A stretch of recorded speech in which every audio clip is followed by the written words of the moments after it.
Salut les investisseurs, dans cette vidéo, on va chercher les pépites value belges. C'est donc notre screener belge pour avril 2025.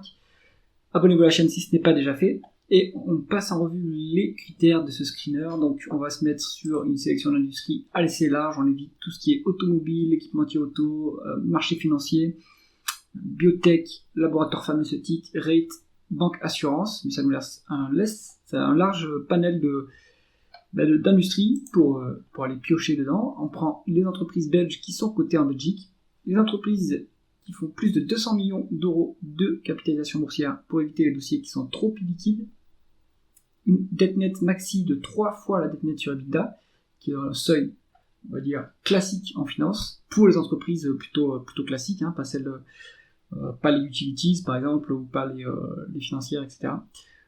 Une valeur d'entreprise sur EBITDA de 7, donc là c'est notre multiple de cherté par rapport au flux. Ce multiple a l'avantage de pouvoir permettre de comparer tout type d'industrie, peu importe leur politique de dépréciation et amortissement. Et un critère de qualité avec un rendement des capitaux investis, donc plutôt une rentabilité opérationnelle de 7%. Pourquoi 7%? Par exemple aux États-Unis je mettrais 10%, mais dans le ROIC il y a le Net Operating Profit After Tax au numérateur. C'est-à-dire que ça prend en compte les impôts, et les impôts sont plus élevés en Europe qu'aux États-Unis. Donc 7, ça me semble être un chiffre raisonnable. On y va. On enlève, comme d'hab, le prix qui n'a aucun intérêt. Hop. Alors, on va passer en revue les différentes colonnes du tableau. On a le symbole de la cotation de l'entreprise, le nom de l'entreprise, son industrie, la capitalisation boursière en dollars, la croissance du chiffre d'affaires en rythme annualisé sur 5 ans, 3 multiples de flux, valeur d'entreprise sur EBITDA, price earning, price free cash flow. En fonction du type d'industrie, on préférera, donc on pourra toujours prendre la valeur d'entreprise sur EBITDA, sauf peut-être sur les financières, mais il n'y a pas de financières ici. Pour le price earning ou le price free cash flow, il faudra voir au cas par cas s'il y a une équivalence ou pas. Et auquel cas, si on va être conservateur, on prendra le plus élevé des deux. Alors, les décotes sur actifs ou actifs tangibles, ça c'est en fonction du cas. Si on a une décote, c'est bon à signaler, mais sinon ça c'est plutôt pour évaluer les financières. Le rendement des capitaux investis, le rendement des fonds propres, là pareil, c'est plutôt pour les analyses financières, donc on s'y intéressera pas dans ce screener. L'endettement de l'entreprise, le rendement du dividende, le rendement de l'actionnaire, qui inclut les rachats d'actions ou l'éventuelle dilution, les free cash flow par rapport au bénéfice net pour évaluer le payout ratio, puisque le payout ratio se calcule par rapport au bénéfice net, mais les dividendes sont effectués via les free cash flow. Donc, on commence tout de suite avec la première entreprise de cette liste, c'est Colruyt, j'espère que je le prononce bien. On est sur de la grande distribution, donc c'est le Carrefour belge. On est sur 5 milliards de market cap, 5 milliards de dollars de market cap. On est sur 2,83% de croissance en rythme annualisé sur 5 ans, donc on est sur un secteur qui est très mature, c'est normal qu'il y ait plus de croissance. En valeur d'entreprise sur EBITDA, on a 5,7, donc c'est plutôt value à ce niveau. En dessous de 7, c'est assez value. Maintenant, on a quand même, on a une équivalence price earning, price free cash flow, et sur ces deux multiples, on n'est pas vraiment value. Donc on aimerait qu'il y ait plus de décote sur le price earning par exemple, ou le free cash flow, c'est la même chose ici. On aimerait qu'on soit en dessous de 10. Ici c'est un peu élevé. On a pourtant un bon rendement des capitaux investis, donc bonne rentabilité opérationnelle avec 9,3. Il n'y a pas de dette au bilan. C'est facile pour les distributeurs comme on va dire les grandes surfaces. C'est une activité à BFR négatif. Donc on se fait financer par ses clients, donc pas besoin de dette pour financer l'activité, et si on a besoin de faire une acquisition, on peut lever de la dette pour la rembourser assez rapidement finalement. Un rendement du dividende à 3,6%, donc c'est intéressant pour un rentier, et un rendement d'actionnaire à 7%, donc en plus il y a des rachats d'actions. Le payout ratio est à 65%, donc je ne pense pas que ce dividende augmentera plus, ou que ce rendement d'actionnaire augmente plus. Donc à ce niveau-là, on est pas mal quand même. On aimerait une décote supplémentaire sur le price earning pour s'intéresser au dossier. Mais sinon, en réalité, c'est pas si cher que ça pour une grosse boîte bien stable, pas trop volatile. Ensuite, Solvay, on est sur le chimiste belge, 3,7 milliards de dollars US de market cap, une décroissance en rythme annualisé sur 5 ans assez forte. Donc je pense qu'il y a eu des désinvestissements sur Solvay. Ils ont dû céder des actifs pour que la croissance chute aussi brutalement. En valeur d'entreprise sur EBITDA, on a 5,5 et en price free cash flow, on a 10,4. Donc comme on est sur un secteur qui est assez mature, qui est en génération en phase de rendre du cash aux actionnaires, de rendu de cash aux actionnaires, eh bien, on peut utiliser les free cash flow pour valoriser l'entreprise. J'ai envie de dire qu'on est value quand même sur Solvay. Maintenant, on est sur un bas de cycle en chimie. en Europe à cause du prix de l'énergie. Donc ça peut encore baisser. Hein. Là, il n'y a pas trop de sécurité sur cette industrie. On a un rendement des capitaux investis qui est tout à fait bon à 14%, donc ça c'est même élevé, intéressant. Un peu de dette, 1,8 fois la dette nette sur EBITDA, c'est pas trop lourd encore, c'est raisonnable. Un rendement du dividende à 7,4%, un rendement actionnaire à 7,6%. Donc il y a des rachats d'actions et un dividende assez copieux, mais attention, le payout ratio est supérieur à 100%. Mais si on prend les free cash flow, on est en réalité plus proche de 70-75%. C'est quand même élevé, hein. Donc il ne faut pas s'attendre à ce que ce niveau de rémunération de l'actionnaire soit durable dans le temps. Pour cette boîte-là, et même pour l'industrie de la chimie, je pense que c'est encore risqué à ce niveau-là. On n'est pas sûr, on est peut-être encore au milieu du cycle, hein. Donc là, en plus le multiple, bon, ouais, il est bas, mais on pourrait attendre d'avoir une décote plus importante sur Solvay. Et le dividende, bon, il n'est pas sécurisé tant que ça, quoi. Donc plutôt à l'écart. Aliaxis, on est sur un expert, alors là c'est de la niche, hein. On est sur un expert du transport de fluides, donc de matériaux pour le transport de fluides. Donc c'est très niche, on est sur 2,3 milliards de market cap, 5,5% de croissance du chiffre d'affaires en rythme annualisé sur 5 ans, donc ça c'est plutôt bon, hein, une petite croissance, voilà, une croissance moyenne. Une valeur d'entreprise sur EBITDA de 5,4, 9,7 en price earning, donc on est value sur Aliaxis, c'est pas mal. On n'a pas les free cash flow qui sont affichés, donc ça c'est pas grave, c'est un bug de l'outil.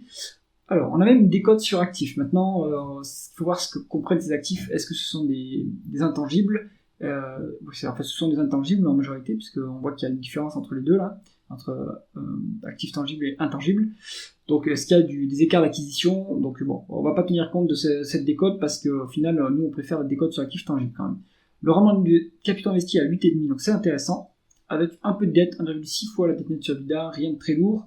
On a un dividende de 3,4%, on n'a pas de rendement actionnaire, donc dommage. Bon là pareil, c'est un outil qui n'a pas la donnée. On ne peut pas évaluer non plus la soutenabilité de ce dividende parce qu'on n'a pas de payout ratio. Bon, on est sur un petit dossier value, pas trop endetté, avec un petit dividende, donc à creuser un petit peu plus, à mon avis c'est intéressant, hein, ce dossier, Aliaxis, là, ça peut être pas mal. Ensuite, SCR Sibelco, alors eux, c'est un fournisseur de matériaux globalisés, donc plutôt des minerais, on va dire, plutôt du verre également, donc voilà, plutôt sur les matériaux de base. 1,9 milliard de market cap, une décroissance à signaler en rythme annualisé sur 5 ans. Est-ce qu'il y a une cession d'actifs ou est-ce que c'est une décroissance parce que le secteur est cyclique, hein. Eux, je pense qu'ils dépendent du prix des matières premières, donc ça peut faire très mal.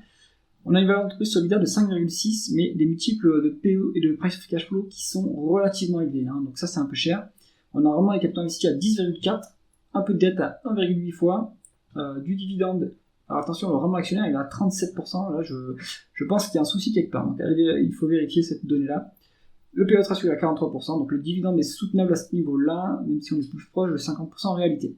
Bon, je pense que c'est trop, ça a l'air quantitativement, bon on n'a pas de bonne conversion des bénéfices nets ou des free cash flow, enfin des EBITDA en bénéfices nets ou en free cash flow, donc ça c'est un peu dommage. Bon, je pense que c'est un dossier plutôt à mettre de côté, ça m'a l'air un peu trop cyclique. À cause de, enfin voilà, c'est l'impact qu'il y a sur le chiffre d'affaires, à part si c'est une session, sans que ça il faut aller vérifier. Ensuite, on est sur Bekaert. Alors Bekaert, c'est pas alors c'est pas Metals and Mining, c'est plutôt du qu'est-ce qu'ils font? Ils ont l'air plutôt de bosser sur des projets d'infrastructure. Enfin non, c'est de l'acier, voilà, pardon. Ils sont spécialisés en fait dans le revêtement des câbles. Et voilà, des styles, donc c'est plutôt voilà, de l'acier et des matériaux. Donc on est sur 1,850 milliard de market cap, une décroissance en rythme annualisé sur 5 ans de moins 1,75%, donc ça c'est pas bon. Je sais pas si c'est organique ou c'est pareil de la cession, mais faudrait vérifier de l'état de la croissance sur les dernières années, en tout cas sur 2 ans, pour vérifier si ça repart. En tout cas, on est value sur les multiples à 3,9 fois la valeur d'entreprise sur EBITDA, 7,6 fois le price earning, 10 fois les price of cash flow. Je pense que c'est pas une société, je sais pas si c'est une société qui est très mature. Je pense que les free cash flow, ça doit être quelque chose du style dépenses en capital ponctuellement élevées. C'est pour ça qu'on a une différence entre les deux. Donc moi je pense qu'il vaut mieux utiliser le price earning, mais je peux me tromper, hein, à vérifier, parce qu'avec une valeur d'entreprise sur EBITDA à 3,9, on est vraiment value. En plus on a une décote sur actifs tangibles à 0,9. Donc ça apporte une marge de sécurité supplémentaire. Donc c'est pas si grave qu'on ait un peu de décroissance si on a une telle décote avec un rendement des capitaux investis à 8,8%, ce qui est tout à fait intéressant. Un peu de dette, mais pas grand-chose, 0,5 fois la dette nette sur EBITDA. Un rendement du dividende à 5,75% et un rendement de l'actionnaire à 7%, quasiment, avec un payout ratio à 39%, mais les free cash flow sont plus bas que les bénéfices nets, donc le payout ratio est plus élevé que ce qui est indiqué ici. Moi, je pense que ça peut être intéressant, les cartes. Il faut uniquement clarifier si c'est un problème dû au cycle, et donc dans ce cas-là, il faut regarder la production en volume, est-ce qu'elle augmente, et parce que, en fait, d'un point de vue multiple, c'est vraiment très décoté. Et un petit dividende avec un rendement sympathique, quand même. Etex, on est sur un spécialiste de la construction en bois, en matériaux renouvelables, en tout cas. Alors, 1 milliard 100 millions de market cap, 5,14% de croissance en rythme annualisé sur 5 ans, donc une petite croissance sympathique, à voir si c'est organique ou externe, ou les deux. Un multiple de valeur entreprise sur EBITDA de 3,4, donc c'est vraiment bradé, c'est le moins cher de la liste ici.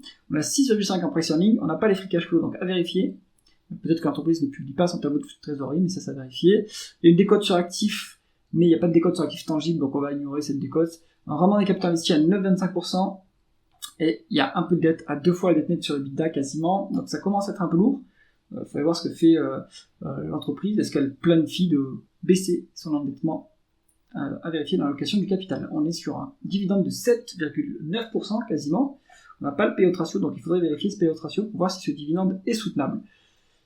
À ce niveau-là, Etex, ça a l'air quand même intéressant, hein, d'un point de vue quantitatif. Ça peut être mis en watchlist pour aller creuser l'analyse fondamentale plus tard. Ensuite, Ontex Group, on est sur un spécialiste des produits d'hygiène. Donc les couches pour adultes et pour bébés, les produits d'hygiène pour femmes, on est sur 742 millions de market cap, moins 4% de croissance en rythme annualisé sur 5 ans. Donc ça fait mal, une petite décroissance quand même. À vérifier, est-ce que ça se poursuit, est-ce qu'il y a un rebond, parce que sur un marché de la sorte, assez défensif, on devrait quand même faire à minima la croissance mondiale. La croissance du PIB, de plus, en texte, me semble assez mondialisée, donc ça c'est un peu dommage, cette décroissance. Donc à vérifier si elle est revenue ou pas sur les dernières publications. Une valeur entreprise sur EBITDA de 6,4, donc c'est pas cher payé. Attention car on a un price earning à 35, mais des free cash flow à 6,9. Donc je pense qu'en fait il y a eu un exceptionnel, il y a eu une dépréciation, sans doute, sur Ontex, pour faire, en fait il y a une dépense non cash en tout cas, pour que les free cash flow soient bien plus élevés que les bénéfices nets, donc il vaut mieux prendre le multiple de free cash flow, qui est complètement décoté à 7. Donc là on est définitivement, enfin on est bien dans la zone value, hein, pour Ontex. Rendement des capitaux investis, on est à 9%, donc c'est bon, c'est qualitatif. Attention qu'il y a un peu de dette, 3 fois la dette nette sur EBITDA, ça c'est la limite. Au-delà, c'est trop dangereux, donc il faudra vérifier ce que dit le management par rapport au désendettement. Ensuite, on est sur Exmar. Donc là, c'est du transport de produits pétroliers, d'ammoniac, transport pétrolier, etc. Donc on est sur 718 millions d'euros, de dollars de market cap, 20% de croissance en rythme annualisé sur 5 ans. Qu'est-ce qui s'est passé? Il faut aller vérifier. Est-ce qu'il y a eu une acquisition? Alors les multiples ils sont beaux, hein. 6 fois la valeur entreprise sur EBITDA, c'est pas grand chose. Le price earning il a 4. Alors, il faut clarifier, parce que le price to free cash flow, il a 17,5, mais est-ce que c'est une dépense en capital qui est élevée ponctuellement, ou est-ce qu'on a une variation fortement défavorable du BFR qui a impacté les cash flows opérationnels? Donc ça, c'est à surveiller, à vérifier dans le tableau de flux de trésorerie, mais en tout cas, les multiples ici, si les free cash flow en fait sont ponctuellement bas, les multiples ici sont intéressants. Alors, vraiment, les capitaux investis à 8,3%, donc ça, c'est assez rentable comme boîte. Une fois la dette nette sur EBITDA, pas très lourd. On a visiblement pas de dividende, mais il y a un payout ratio qui est indiqué. Donc là, il faut savoir où se trouve la vérité. Donc je pense qu'en fait, il y a un dividende. On a uniquement pas l'info sur Coifin. Un rendement d'actionnaire à 6,7%. Donc ça, c'est assez copieux comme rendement d'actionnaire. Mais attention que les free cash flow, comme on l'a vu précédemment, sont ponctuellement bas. Donc ça, à clarifier si c'est durable ou ponctuel. Exmar, je pense que ça se met en watchlist. Hein. Ça se met de côté pour aller creuser parce qu'on a croissance, décote, rentabilité, peut-être dividende, mais ça il faut creuser, et peut-être que les free cash flow sont temporairement bas à cause d'une politique d'allocation du capital, une dépense en capital exceptionnelle. Ensuite, on est sur DCENIC, c'est un fabricant de PVC, de portes et de fenêtres en PVC. Petit marché de niche, c'est toujours sympathique, 326 millions de dollars de market cap, 5,5% de croissance en rythme annualisé sur 5 ans, donc c'est pas mal, hein, petite croissance. Une valeur d'entreprise sur EBITDA de 3,7, donc ça c'est vraiment pas cher payé. Un price earning de 22,8, mais un price free cash flow de 9,3. Alors, les free cash flow sont plus élevés que les bénéfices nets. Ça c'est pour une société de croissance, c'est peut-être dû à une dépréciation exceptionnelle en fait dans le compte de résultats, qui pourrait impacter les résultats nets sans faire de dépenses cash. Donc c'est pour ça que les free cash flow sont plus élevés. Donc moi je pense qu'on peut utiliser les free cash flow aussi, mais ça a confirmé, hein, et que du coup on est value sur cette entreprise, on se paye une fois les actifs tangibles uniquement, donc c'est pas très cher payé. Un rendement des capitaux investis à 10,7%, ça c'est tout à fait intéressant. Il y a un petit peu de dette, mais rien de significatif. À 0,8 fois la dette nette sur EBITDA, un rendement du dividende à 3,7%, un rendement actionnaire à 3,5%, donc il y a un peu de dilution, mais rien d'exceptionnel non plus. Donc le payout ratio est indiqué à 79 à 80%, mais les free cash flow sont 2 fois plus élevés que les bénéfices nets, donc on a en réalité sur 40% de payout ratio en free cash flow, donc on a largement les moyens de cette rémunération de l'actionnaire. Et voilà pour cette revue du screener belge. Alors, du screener value belge, qu'est-ce qu'on retient dans cette liste? Eh bien, moi je pense que Bekaert est intéressant. Vérifier juste la décroissance. Est-ce que en fait le management anticipe une reprise de l'activité, ou est-ce qu'on a une cession, etc.